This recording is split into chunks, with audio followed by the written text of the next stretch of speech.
దాత్రి టీవీలో మీ personal interview కోసం, వ్యాపార ప్రకటనల కోసం ఈ నెంబర్కి సంప్రదించండి.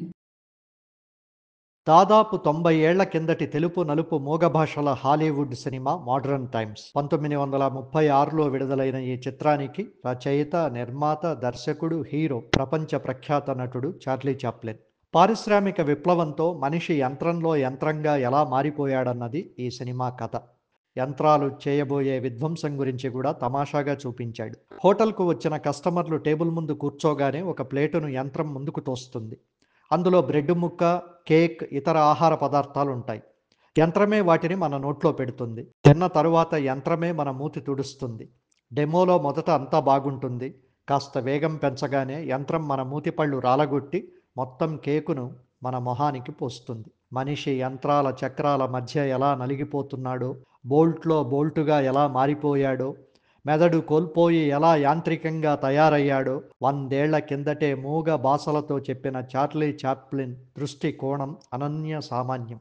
ఏదో హాస్యం పండించడానికి చాప్లిన్ తన సృజనాత్మక ప్రతిభతో అధివాస్తవికతను జోడించి సన్నివేశాలను సృష్టించినట్లు మొదట్లో అనుకున్నా అదే వాస్తవ జీవన చిత్రమని అప్పుడే తేల్చి చెప్పారు. చాప్లిన్ ఊహించిన భయంకరమైన యాంత్రిక జీవనంలోనే మనం ఇప్పుడు బతుకుతున్నాం. కాకపోతే చాప్లిన్ ఊహించిన దానికంటే వేల రెట్లు ఎక్కువైన యాంత్రిక జీవనంలో బతుకుతుండడమే అసలు విషాదం.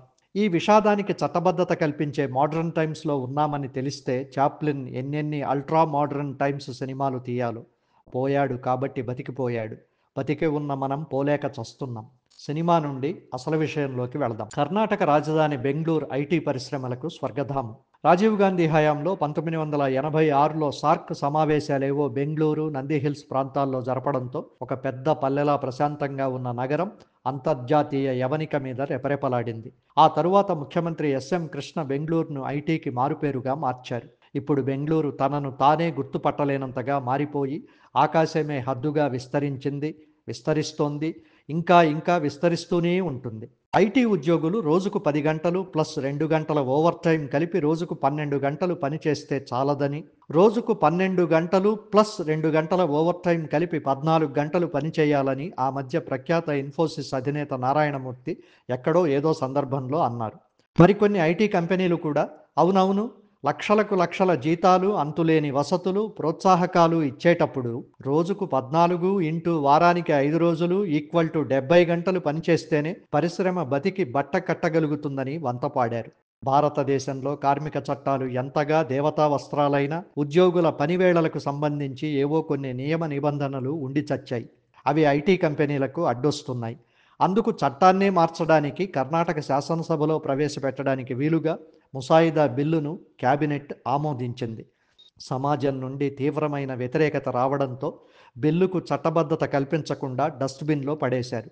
ఈ బిల్లు చట్టమై ఉంటే ఉద్యోగుల గుండె గుభిల్లే.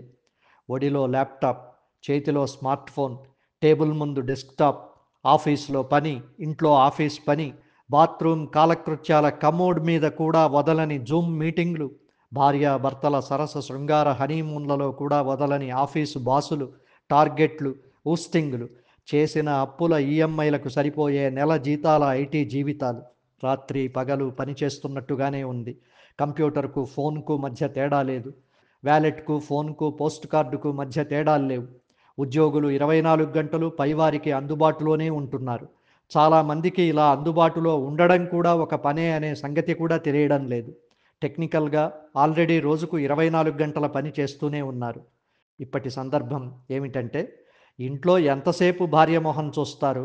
మొహం మొత్తదా? మీ మొహాల మండ, ఆదివారాలు కూడా ఆఫీసుకు రండి, వారానికి 90 గంటలు పనిచేయండి అని దేశంలో పేరున్న ఎల్ఎన్టీ కంపెనీ అధిపతి ఎస్ఎన్ సుబ్రహ్మణ్యం ఉద్యోగులకు హితబోధ చేశారు.